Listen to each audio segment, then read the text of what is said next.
Excuse me, didn't see you there. Welcome to the first episode of Goober Smooch and Good. Fun little side project I decided to start because I lost a considerable amount of weight recently, and a lot of people have been asking how. And the big secret is there's no secret. Healthy food, healthy lifestyle is what it is, okay? I'm not saying that's easy. It's incredibly difficult. But what I hope to do is share with you what I have done recently to make those decisions a lot easier. The biggest issue a lot of people have with eating healthy is it just doesn't really taste good. You want the sugar, you want the carbs. But it's not so much that you actually do want the sugar and want the carbs. It's your body wants to feel like it's eating the sugar and eating the carbs. And there's a lot of ways around that.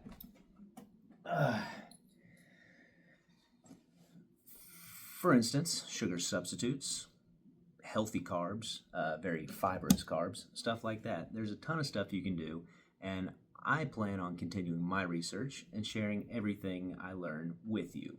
So right now, I want to start off with my, where you going? You sweet little bird.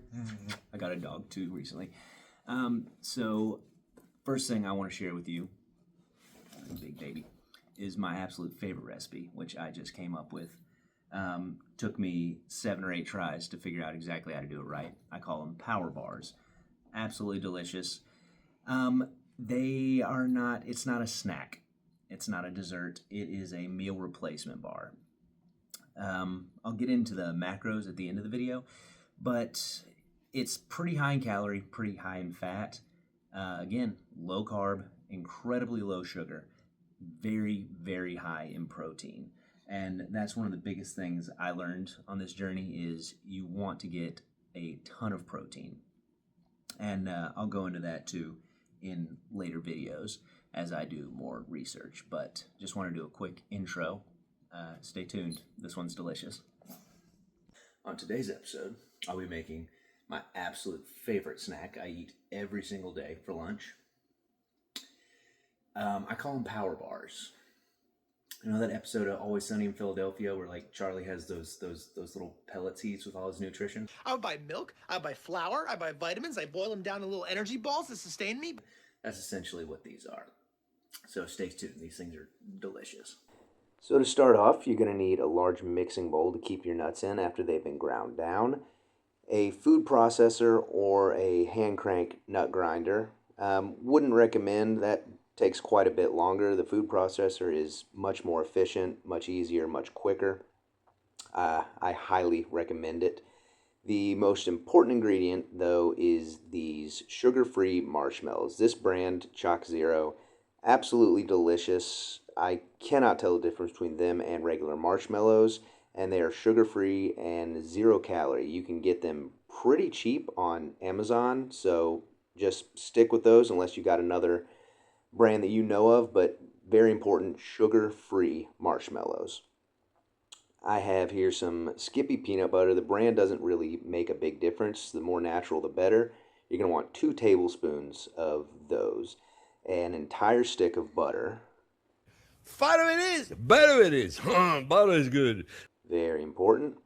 And I have 2 pounds of nuts right here. The specific blend I used was, I got peanuts, cashews, pecans, walnuts, some more peanuts for some reason, almonds, and pumpkin seeds are fantastic all together.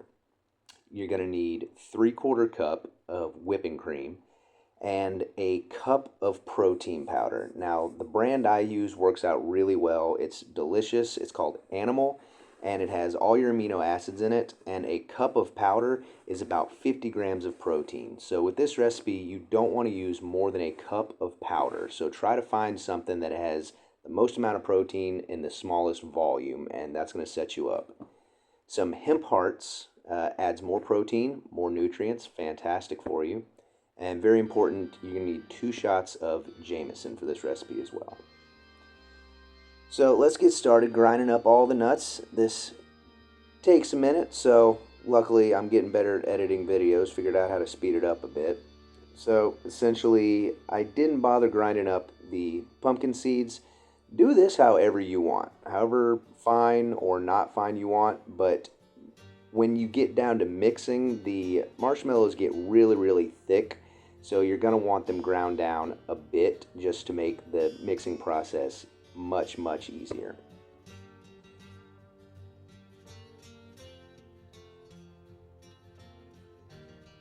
And once you're done with all that, go ahead and take your first shot of Jameson. You're going to want it for this next part. Trust me on that. So you're going to want to start off with a large bowl on low heat. Throw the entire stick of butter in there. And if you're thinking you just use margarine, do not use margarine. Okay, that myth has been busted. Margarine is not good for you. Butter is better for you in every way. It tastes better, and it just makes this recipe turn out way better. Go ahead and add 3/4 cup of cream. Now, this is only half a cup. I realized a little bit later that wasn't going to be enough, and you'll see me add another 1/4 cup to it. But go ahead and start off with your 3/4 cup of heavy cream. Get all that melted down, mixed together. Once it's all melted is when you add your cup of protein. Now again, make sure it's a cup. If you can use less, but cup is basically the maximum to go ahead and get as much extra protein in there as you can without making the bars too thick or too hard to stir towards the end. So once you get a delicious brown sludge going, go ahead and add your marshmallows. If you choose to use a different kind, the amount I used is 10.5 ounces. But again, I see no reason not to use that brand. They're delicious, easy to get your hands on. So this part takes a while. You're going to be tempted to turn up the heat. Try not to. You don't actually want to cook anything. You just need to be patient. Eventually the marshmallows will melt. Go ahead, add the 2 tablespoons of peanut butter. Adding a little bit more oil to it is going to help with heat distribution. Hopefully that's going to help everything melt a little bit better. I get a little bit impatient at this point, so that's when I take my second shot of Jameson. Always keep it handy.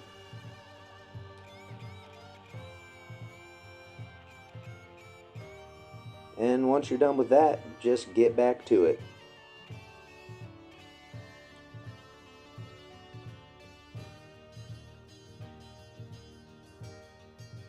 This is going to be the texture you're looking for at this point. Once you're about half melted, you want to go ahead and start greasing down a pan.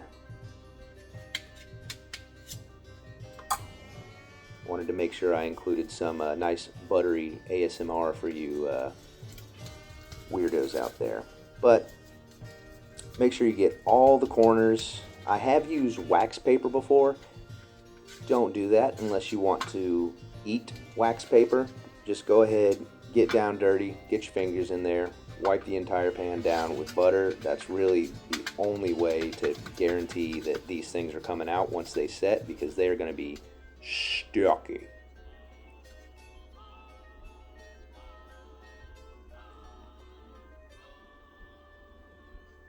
Once your marshmallows are about 90% melted, we're going to go ahead and dump in a cup of hemp hearts. This adds an extra 50 grams of protein. So ridiculous amount of protein in these little things. They taste great. Just almost got like a couscous kind of vibe to it. So it adds a little bit extra crunchiness to it. Fills in the gaps. They're great for you. Lots of nutrition. Look into them. They're fantastic for you.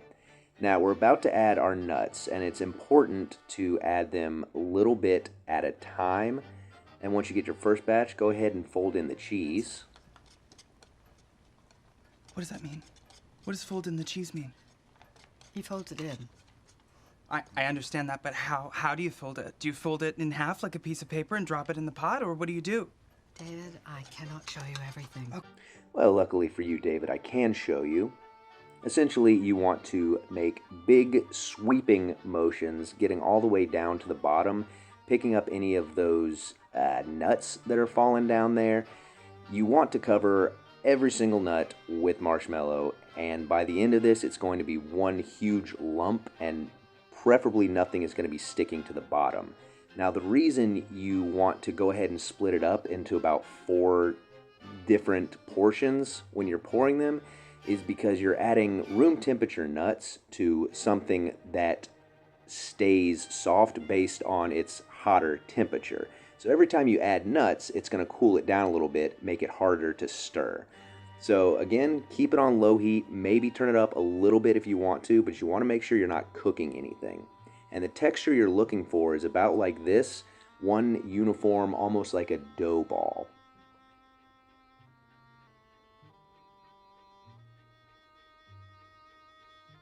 And you'll know it's done when you can scoop all the way down to the bottom and there's just nothing sticking to it at all. And you got one big, beautiful ball of nuts and butter and marshmallows. You're going to need a non-stick spatula, or I prefer to use the icing spreaders for cakes, whatever you want to call those things. This works fantastic. Made out of silicone. That's about the only thing on the planet that does not stick to this concoction. Make sure you've got a really strong scooping spatula as well. If you don't, you can get down in there with your hands. But again, I try to keep my hands off this as much as possible because it gets messy real quick if you're not careful. Try and spread it out as much as possible when you're scooping it so that you don't have to spend as much time spreading it out evenly. But this is the best way I found to do it. Press down with your hand, and you want to make sure that you get it into all the corners, because when you cut this up, you want to be able to make sure that you have as even portions as possible, and that means getting it as symmetric as possible in the pan.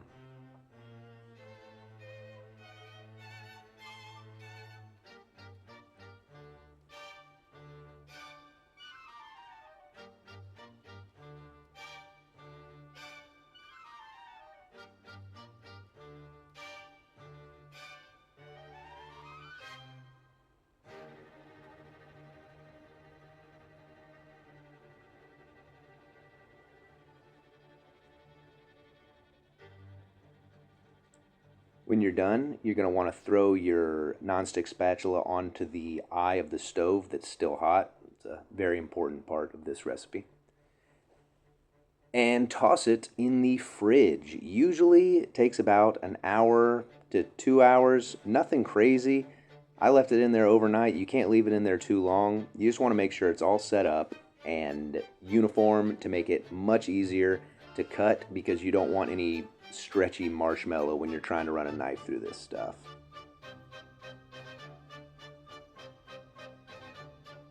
Get you something that can get down in the edge. Most people have a spatula. You can even use a kitchen knife, something like that, but just make room to get your nonstick spatula in there, and it should come up super easy if you properly buttered your pan. Pop it out, and this is exactly what you want to see. One uniform lump of deliciousness. Now, I wanted to cut them into 10 pieces, but I realized pretty quickly that I counted wrong and that 10 pieces were going to be way too big anyway. So I ended up going with 12, which turned out pretty good because, again, these things are pretty hearty. These are not snacks. These are not desserts. I use these as meal replacement bars, and once you see the macros, you'll understand why.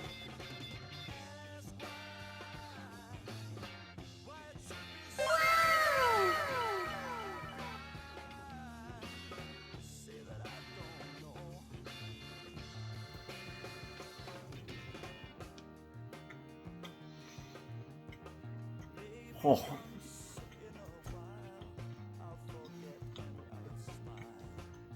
Yep, nailed it.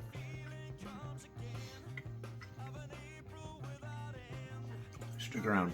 I'll add the macros for this specific recipe. May switch around if you use different kind of protein, different kind of nuts, stuff like that. But basically, just whatever you want. Stick together with marshmallows. Play around with it. It's delicious.